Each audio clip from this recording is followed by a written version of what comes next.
Hey YouTube, it's Edition34, and I have something unusual. I got a challenge not long ago from a guy, and he was saying specific information down in the description. And he challenged me to build a deck around this card.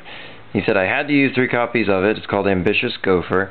It's kind of an older card. It's from D-Rev. I mean, you know, old enough to forget because it wasn't really that great. I mean, it's not like, you know, super old or anything, but you get the idea. It's been around for a while.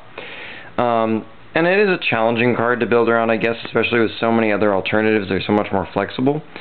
But he seemed to think this was the worst card ever, and I assure you there are far worse cards. And with an effect as unique as his, I decided to go ahead and go for it. It seemed like a good challenge.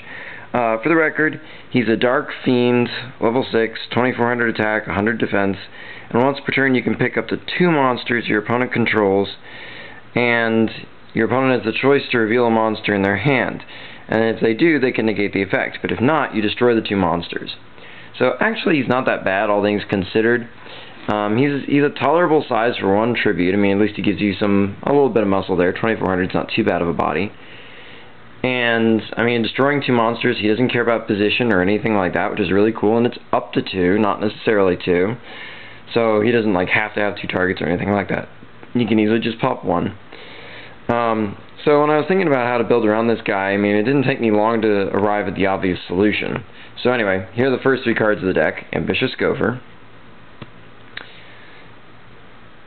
The solution was Gravekeepers. They seemed like the best way to go. Because, obviously, to use his effect, you don't want your opponent just negating it for free, quite possibly every turn by revealing a monster. So you want a deck that can pull monsters out of their hand. And Gravekeepers are pretty much the best at doing that, with, you know, a guarantee.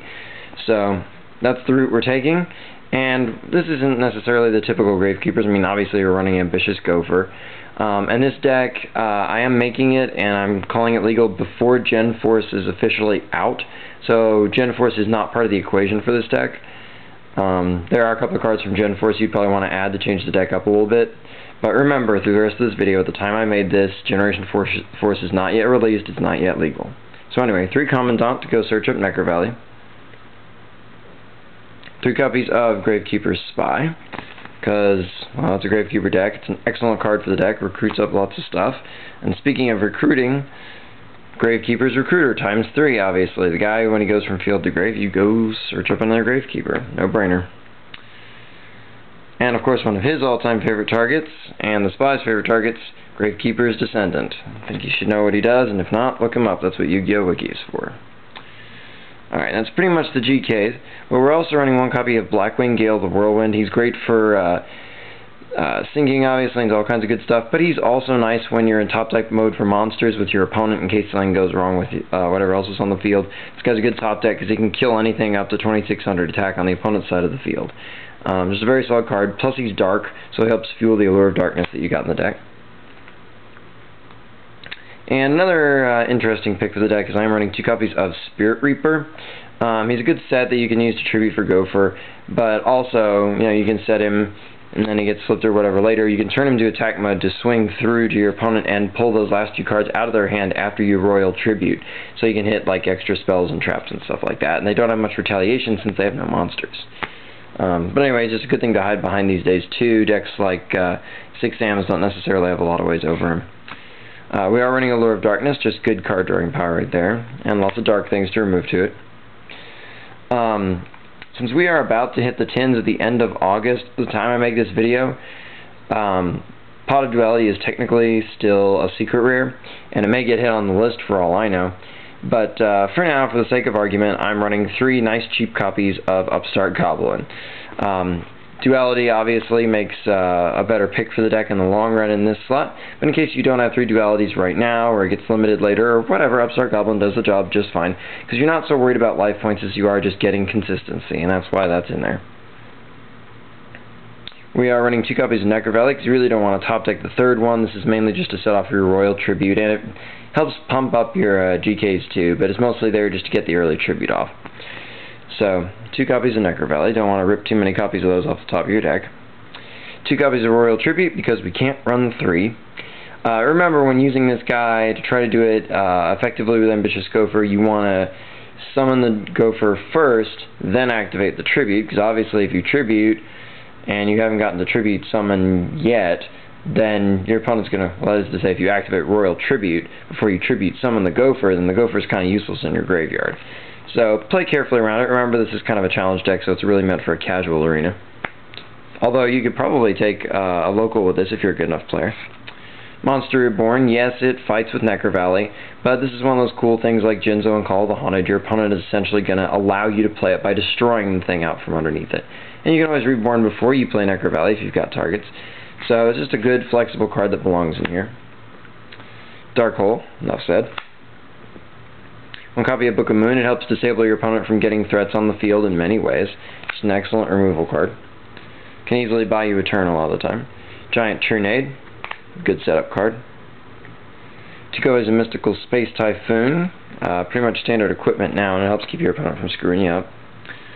We are running one copy of Gravekeeper Steel, basically just because it reloads monsters into your hand because you may be a little bit monster deprived. We're only running just the one because multiples bulk up in the hand and can get pretty awkward, so it's just the one. Solemn Judgment, this has a common printing of course, so easy to get, good stop card.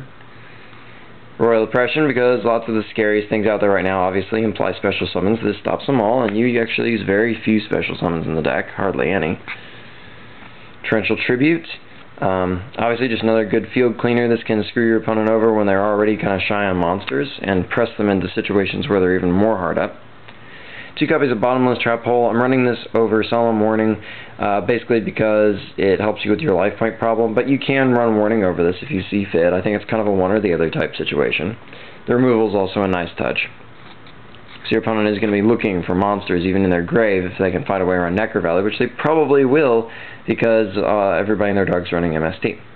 I'm also running 2 copies of Compulsory Evacuation Device because this stops almost anything your opponent pulls out of their extra deck, with very few exceptions, gets rid of all that junk, and it can prevent them from synchro summoning in the first place by just bouncing half of it and usually leaving an awkward attack position monster for you to kill later. So it's an excellent card, good inclusion. Obviously play that carefully with Gofer. The extra deck, I've included the sort of ideal extra deck here, but there's a lot of stuff that you can easily do without. Basically you just want to have something decent on every level. I'm running Ally of Justice Decisive Armor just to have a 10-star target because you could sink for 10 and it's just a fat body, but you really don't necessarily have to have it. I just like him in casual decks because he's a really fun card to drop out of nowhere. No one ever sees it coming. Trishula, Dragon of the Ice Bearer. Once again, he's nice, but you don't have to have him. Stardust Dragon, I would definitely advocate running him, and he's easy to get. Good 8-star target. Scrap Dragon, he's probably the only truly expensive card in this deck that you should almost really have. Although you can probably survive without him, that said. Colossal Fighter. Thought Ruler Arcfiend, the increased popularity of D-Prison and Compulsory Evacuation Device. This guy's starting to look kind of attractive. So, Black Rose Dragon, definitely a good target. You sink for 7 much more than anything. Arcanite Magician, because almost everything in your deck is spellcasters, and your 3-star tuner plus a 4-star spellcaster equals this guy. Blackwing Armor Master, because you are in Gale, obviously. Bryanak, Dragon of the Ice Barrier. Gaianite, the Force of Earth. He's just a bigger 6-star. Ally of Justice Cataster, any 5-star will really do, but he's pretty much the best. Easy to get, number 39 Utopia, because it's actually easier for you to Xyz summon than it is for you to Synchro summon, generally speaking. So this guy's nice and easy to summon, and remember, at the time I make this, he's the only 4-star Xyz I can choose. Really good target, though. And last but not least, because Xyzing for 3 might be necessary to get a bigger monster and deal some damage, I am running Grenosaurus. He's my only 3-star target at the time I make this video. Obviously, there are some other ones you might want to go for instead of him once Generation Force comes out. But there you go. So basically, he's just maybe send your Recruiter to the yard with your Spirit Reaper, and it could deal some damage, which doesn't stink either. So there you go. There's the deck. That is Ambitious Gofer Gravekeepers. And until next time, rate, comment, subscribe, and check out my channel for more cool videos.